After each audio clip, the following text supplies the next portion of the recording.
So every few years, the idea of what it means to be that girl or the it girl changes, and her fashion follows suit. And I am already seeing the shift or a pivot into a new era of womanhood. And I thought it'd be great to talk about how girlhood or womanhood has evolved in the last few years, especially when it pertains to her fashion. Let's go back in time to 10 years ago, the peak of hustle culture, where the blueprint of womanhood was the boss babe, the girl boss. She was in charge. Women were becoming entrepreneurs, their own bosses. They were entering the C-suite. They were everyone else's bosses, and they were in charge. This it girl was all about productivity, empowerment. She was hyper efficient. She was on her P's and Q's, nines and tens. And of course, she looked like it. These women were wearing the sharpest suits, blazers. The bomb-on blazer was the biggest thing. She was wearing A-line skirts, pencil skirts that just stopped above the knee, that was corporately appropriate, but still feminine. This was the woman that was wearing those stilettos, those pumps to work, Christian Louboutin red bottoms. They were everywhere. Everybody was a boss babe. And these boss babes were the ones carrying those structured, functional bags. The Birkin really took off in this moment where it was being used for its purpose of that well-rounded bag. We saw the Celine Phantom, the Louis Vuitton Neverfull. These were the bags that the boss babes were wearing. We were seeing these types of outfits and accessories almost everywhere because the boss babe was always on the clock. So if she had to stop by brunch with her girls, she was wearing this. And of course, the aesthetic was carried through for inspiration on platforms like Pinterest and Instagram, and YouTube videos were abounding with these types of fashion, and everybody was going out to get them. This is when Zara really came into the wardrobes of a lot of people. This is when Michael Kors and Tory Burch was on the top of their game. And then around 2017 to 2020, I believe the previous era of boss babes had settled into their ownership, their confidence, their empowerment, and their leadership, and they were simply sustaining who they were. But then came the younger population of women who realized that they do not necessarily need to know how to run businesses. They don't have the education to get to that point, but what they do have is social media.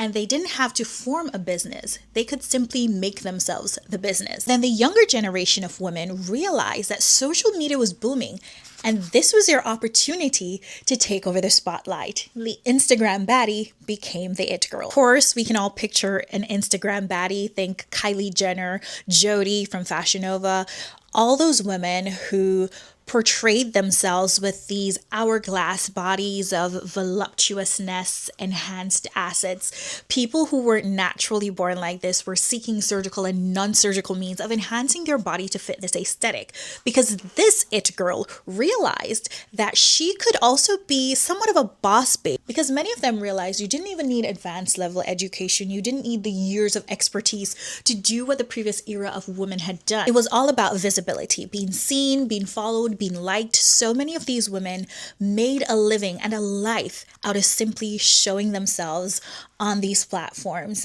And of course, brands, fashion brands, took their own opportunity out of this. We have, as mentioned before, brands like Fashion Nova. I think this is where Skims was born out of.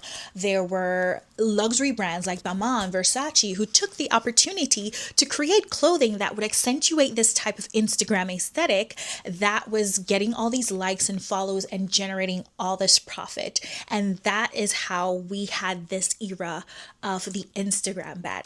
But then in 2021, after a tragic global pandemic, the women of that era wanted rest. She wanted leisure. She wanted to step away from the extremes of hustle culture and this hyper visibility that came with the previous eras of womanhood. And she wanted to step into softness. That is when we gained the it girl of the early 2020s as that soft life, quiet luxury, beautiful woman. This woman was no longer interested in wearing sharp blazers with harsh colors, high stiletto heels, or overexposing her body in body contouring, form-fitting outfits. She was stepping into her softness, stepping into clothing of pastel colors, soft and silky fabrics of loose fits, but still maintaining a level of femininity, a level of desire, embodying this effortlessly sensual persona. And a lot of brands followed suit. We got the rise of brands like Jacquemus or Chloe, Cezanne, all these brands offering that kind of softness that this girl was looking for. And then around 2023, we saw the quiet luxury old money woman. And if you've been here long enough, you've known I've done videos on people like Sophia Richard-Grange. I've spoken about Gwyneth Paltrow, about the Olsen twins and their brand, The Row.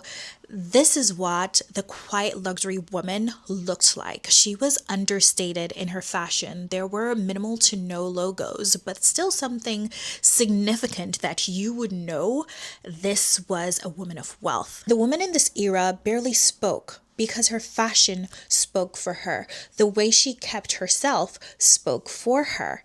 And it was a lot more about brands than the look.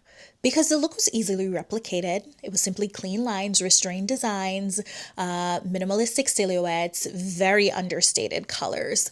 But there had to be one signature thing that would make you know that this was from Brunello Cucinelli, this was from Loro Piana, this was from The Row. And that is how that it girl of the quiet luxury era portrayed herself. And now we're here in 2025, and I believe we're ushering in a new era of womanhood.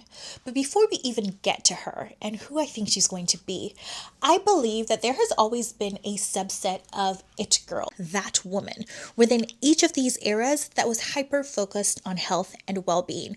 And they showed this in different ways. For example, in the girl boss era, it was waking up at 5 o'clock in the morning to do cold plunges and to go for long runs, or to attend some high achieving group related fitness clubs. During the Instagram baddie period, those women were heading to the gym day in, day out, multiple times per day, topping up on their protein and going overboard with the glute exercises to get that voluptuous body. That soft life transitioning into that quiet luxury woman does things a little bit more restrained. So she focuses more on her diet, consuming less, consuming clean, and doing more low impact exercises that have more meaning, like Pilates, Legree. She does running, she does swimming, she does horseback riding. So these are the women decked out in sets from Aloe and Vuori and Lululemon. And now I see these very women and others transitioning into the new woman.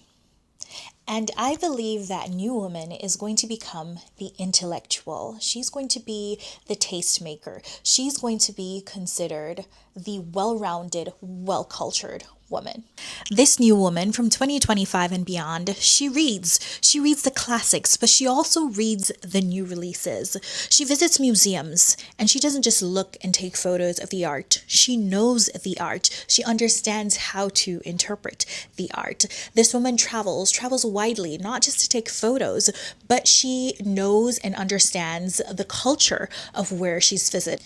She's mingled with the locals and takes back to her home more than just little trinkets from the airport. This new intellectually chic woman knows how to hold a conversation with any and everyone. She's developed the soft skills that are needed for her to be able to integrate beautifully into every aspect of society. She invests time and effort and knows how to manage her energy.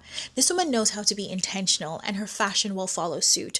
We will no longer see people talking about 30 to 50 plus handbag collections. We will no longer see people being hoarders, doing multiple hauls of tons of items. We're gonna see the new it girl be a curator of her life. She's going to be meaningful in the choices she makes. She is going to use all that she's learned from her visits to museums, learning the fine arts. She's going to use all of that to decide what she wants to be in her closet and in her life. We're going to see her with a lot of vintage or vintage inspired fashion, dainty watches, whimsical romantic blouses and dresses, ruffles and lace. This new it girl is feminine, she's beautiful, she's well kept, but it's not performative. She actually knows her stuff. She actually means to be this way, not for others, but for herself. And that is going to make her the main attraction. And we're going to see it in her fashion, because fashion always mirrors who we are, who we desire to be. It shows womanhood in their desires, their aspirations, their exhaustion, their rebellion, because fashion is a form of self-expression. Comment below and let me know if you've seen this transition to the cultural, intellectually chic woman of the next era, and are you ready for this? Until my next video, stay fashionably well and in good health.